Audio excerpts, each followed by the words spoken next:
Sinasabing ang Pilipinas ay mayaman sa mga deposito ng ginto at pinagpipilitan ng ilan na ang Pilipinas umano ay ang Ophir o Land of Gold na nabanggit sa Biblia.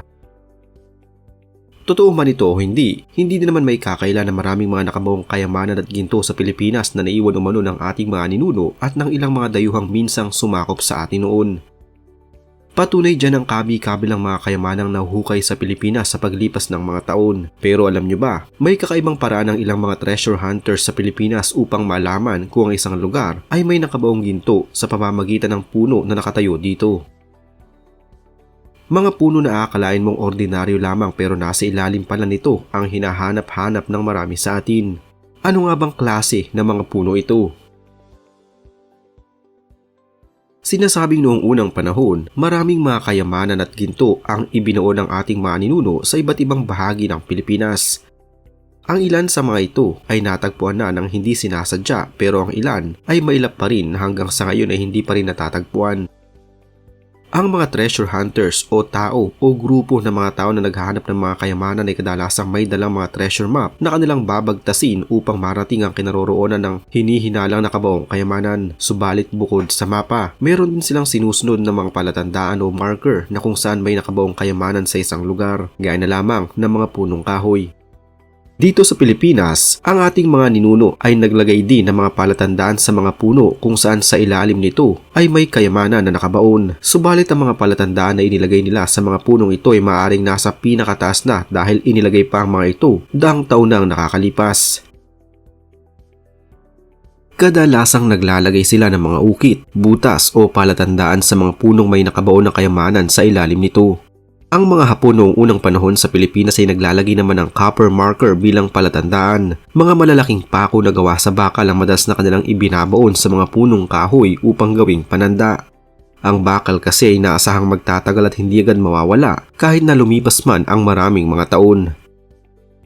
Ayon pa sa mga lumabas na ulat noon, ang dating Pangulong si Ferdinand Marcos Sr. ay maraming nalalaman tungkol sa mga klase ng palatandaan sa mga puno na may kayamanang nakabaon sa ilalim o malapit dito. Marami din umano siyang mga alam na lokasyon na may mga palatandaang puno kung saan may nakabaon na mga kayamanan sa ilalim upang maiwasan ang kaguluhan. Noong panahon ng kanyang administrasyon ay nag-utos siya na putulin ng maraming mga puno na alam niyang may nakabaong kayamanan o palatandaan upang maiwasan ang kaguluhan. Hindi umano niya nais na madiskubre ito ng ibang mga tao at maunahan pa siya sa paghukay sa mga ito. Hanggang sa kasalukuyan ay marami pa din umanong mga kayamanan ang nakabaon sa ating mga lupain at ang tanging mga palatandaan ay ang mga punong nakatayo dito ng nasa daang taon na ang tanda. Ang mga puno ng mangga at niyog noong panahon ng mga Hapon, marami silang ibinaong mga gold bars at mga treasure chest na puno ng kayamanan sa ilalim ng mga punong mangga at niyog.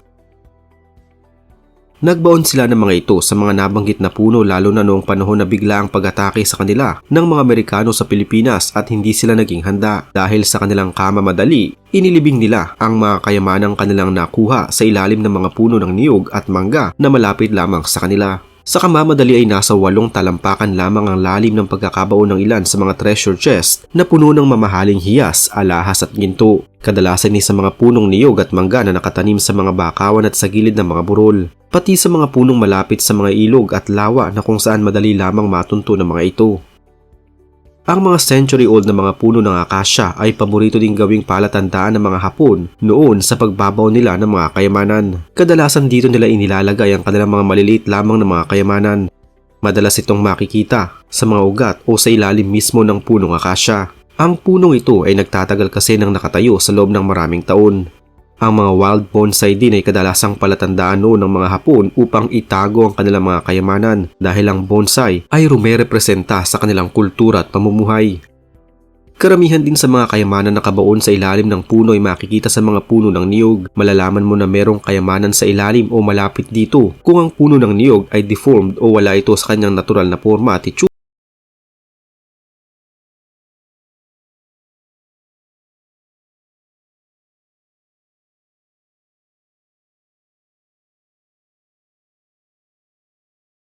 O hugis ng puno ng niyog na kakaibang itsura. Karamihan din sa mga nakuhang kayamanan na pinaniniwalaang parte ng Yamashita treasure ay nahukay o natagpuan sa ilalim o malapit sa mga century-old na mga puno ng mangga. Ang mga punong ito din kasi nagtatagal ng mahabang panahon at madali lamang mahanap noon para sa mga Hapon.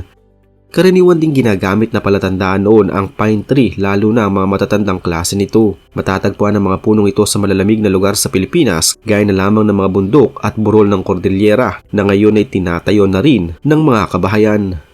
Bago pa man ito tayuan ng mga bahay at dumami ang mga tao, noong unang panahon ay nagkalat lamang ang mga pine tree sa lugar at ito pala madalas ang ginagawang palatandaan ng mga Hapon noong unang panahon upang ibaon ang kanilang mga kayamanan. Isa din sa pinakamatibay at pinakamatigas na puno na matatagpuan sa Pilipinas ay ang Nara tree na kinikilalang pambansang puno ng ating bansa. Bukod kasi sa tigas ng kahoy na ito, tumatagal din ang buhay nito sa mahabang panahon. Pati ang mga century-old na mga lomboy tree ay madalas na ginagawang palatandaan ng mga sinaunang tao noon sa Pilipinas upang pagtaguan ng kayamanan. Tumatagal din kasi ang buhay nito at hindi basta-basta nasisira ng mga sakuna. Madalas din na ang matatandang puno na maaaring tuyo na o patay na ay may kayamanang mga nakabaon sa ilalim ng mga ito, lalo na kung ang mga ito ay namatay dahil sa labis na katandaan. Ang pagkamatay kasi nito dahil sa katandaan ay isang senyales na ang punong ito ay maaaring buhay na mahigit sa 100 taon na ang nakakalipas o noong panahon ng digmaan sa Pilipinas.